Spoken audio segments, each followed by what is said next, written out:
West Ham United go into Thursday night's game against Dutch opponents, they said Alkmaar, with similar head-to-head stats over the last 6 games. Alkmaar have won three, two defeats and one draw, and we've got 3 wins and 3 defeats under our belts. Alkmaar, they're well placed to actually get into Europe next season through their league status. They currently sit fourth in their league with just 3 games to go in their season, and they're 6 points clear of fifth place FC20. Just 1 point from their final 3 games will do that. So they've got two routes into Europe through the Europa Conference final, if they beat us in the semi-final, or through their group league standing as well. Founded in 1967, Alkmaar was a merge of 2 teams. They've got a history in playing in Europe, especially around the late 70s and the early 80s. They became Dutch champions for the first time in 1981, breaking the 3-team mould of Ajax, Feyenoord and PSV Eindhoven. The same season, they reached the finals of the UEFA Cup, being beaten on aggregate by Ipswich Town. The mid-80s weren't not so great for the team, where they got relegated, but with change of ownership after a 10-year wilderness, they were back in the top flight by the late 90s. They had some success in returning to European football, and in 2009, after winning the league, they qualified for Champions League. They've been managed in the past by managers like Dick Advocaat, as well as Ronald Koemans, and have developed some notable players through their ranks, such as Teun Koopmeiners, who was linked to West Ham United last summer. Their current stadium accommodates just 17,000 fans, hence the small allocation to West Ham away fans. Their honours include winning some of the top of the league of the Netherlands twice, runners-up 3 times. Their furthest they've got in any European tournament was, as I said, when they became runners-up in the UEFA Cup. The last time they got anything close to any domestic honours was runners-up in 2020 and in the European quarter-finalists in UEFA in 2014. They've certainly got an awful lot of experience of the past, but what are they like today? Well, they're managed by London-born 50-year-old AZ manager Pascal Jansen, who's been at the helm since 2020. Since taking over the club, he's gathered an impressive 60% win ratio and is pushing AZ hard to continue to try and break the mould of the 3 strongest teams in the league, who I mentioned earlier, Ajax, Feyenoord and PSV. He managed to get all his coaching licenses as well as UEFA Pro license by the age of 35, and at the time was the youngest recipient of that pro license. He started his coaching career right at the bottom of coaching children's teams, and he name checks coaches such as Louis van Gaal, Pep Guardiola, and Jurgen Klopp as inspirations. Jansen fully buys into AZ's process of nurturing and developing young players to sell on to bigger clubs, and then bringing on the youth and the next batch of youth of talent to develop and progress. He doesn't see that as a weakness, unlike most clubs. You know, look how we are with Declan Rice at the moment, kind of resigned to the fact that he'll be sold, but kind of hoping that he wouldn't be. Whereas Jansen doesn't see that as a weakness. He talks about this as progression for not only the club, but for players as well. Not one of his current squad players has cost him any more than 7 million euros, and they play so effectively under him. Jansen sets up his team in an attack-minded 4-3-3, possession-based football style.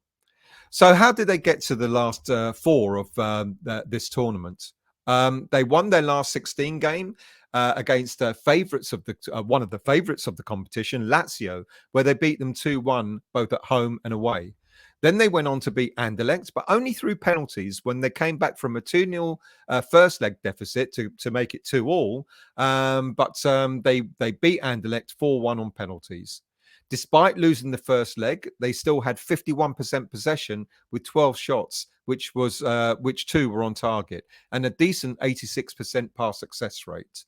In the second leg, they had 55% possession, 27 shots, of which 7 were on target, and again maintaining a high 85% pass success rate.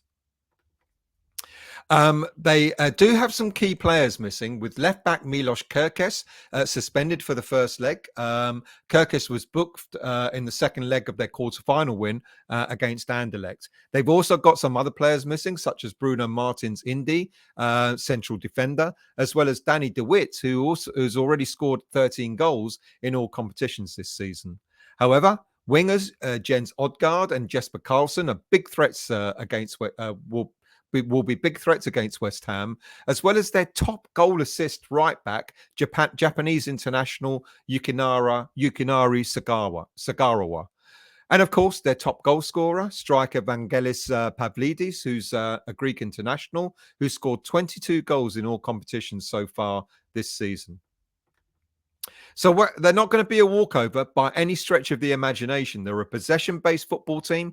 They like going on the attack. They're being on the front foot. And they're going to give us quite a hard game. And I just hope that we can get a really decent result in the first leg in order to take away with us in the second leg at their ground. So what about West Ham? Well, we can see that the form has improved immensely over the past few weeks. All of a sudden, players who've been off the ball for most of the season have suddenly come to life.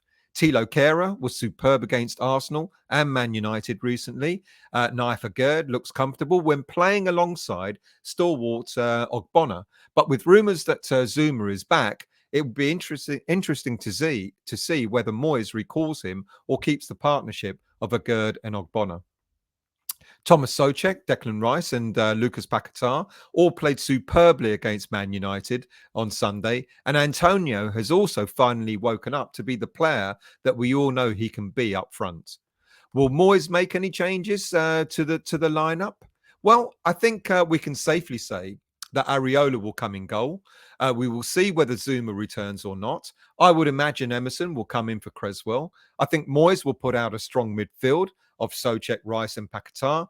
And up front, we're likely to see Bowen and Antonio, with another decision for Moyes to make on the attacking left, whether he goes for Benrahma, Fornals, or even Maxwell Cornet. But I think the ultimate 11 are going to be this. I think it's going to be Areola in goal, Kehrer at right back, Agurd and Ogbonna will maintain their centre half formation there, as well as Emerson on the left. As I said, Paquetá, Souček and Declan Rice, with Bowen, Antonio, and I think Fornals will actually get a starting place. I think Zuma will be on the bench. I think it might be a bit too risky to have him back so soon, but we've got other options on the bench as well. Maxwell Cornet, I'd like to see him start over Fornals. Not that there's anything wrong with Fornals, but I think it'd be nice to see what Cornet can do. We've also got we'll have Benrahma on the bench, and we'll have the likes of Cresswell as well as Danny Ings and Manuel Lanzini. One thing that both teams are going to have to look out for in this game is going to be about the man who's going to be in charge of the whistle. Both teams are going to have to be a little bit wary of the referee that's in charge. 36-year-old Halil Umut Meler is a Turkish referee. He's overseen 23 games in all competitions this season, but has managed to dish out an astonishing 8 red cards in those competitions. So that's almost an average of 1 sending off per every 3 games. It's a massive reminder of last season's semi-final when Cresswell was sent off, which gave us a mountain to climb against Eintracht Frankfurt. The last thing we need is to lose a player in any of these 2 games. Meller has also dished out 101 yellow cards. There's only 1 game in the last 9 that he hasn't made a booking. Some of the worst were in a domestic game between Istanbulspor and Sivasspor, where he produced 6 yellow cards and 1 red. Or there's Fenerbahce versus Besiktas, where he produced 7 yellow cards and 1 red.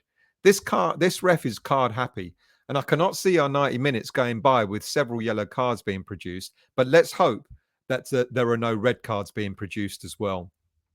Quite astonishing that UEFA has managed to award this game to such a card-happy referee. It's a bit beyond belief. You know what's going to come, don't you? The stakes are so high. I think it's going to be one of those games where we're going to have to be on tender hooks not to lose any players. That's the last thing we need. It'll be a great game. I think it'll be a great atmosphere. From what I understand, the stadium is already sold out. About time too. You know, it's taken up to the semi-final to get a big crowd into the stadium. It's a shame, really. I understand that some people don't see an awful lot in this competition, but I think for us, it's crucial. Get a win in the semi-finals. Get ourselves to our first final since 1980, our first European final since 1976. Imagine winning this competition and going into Europe for the third season in a row. It'd be phenomenal. So it'll be a great atmosphere. Really looking forward to it. Let's hope we can take a decent win against them in order to be a bit more comfortable against them away from home next week. We did it against Lyon. I'm sure we can do it against AZ Alkmaar, but they're not to be taken lightly. Thank you all for watching. Thank you all for joining. We'll see you after the AZ Alkmaar game, and have a good week otherwise.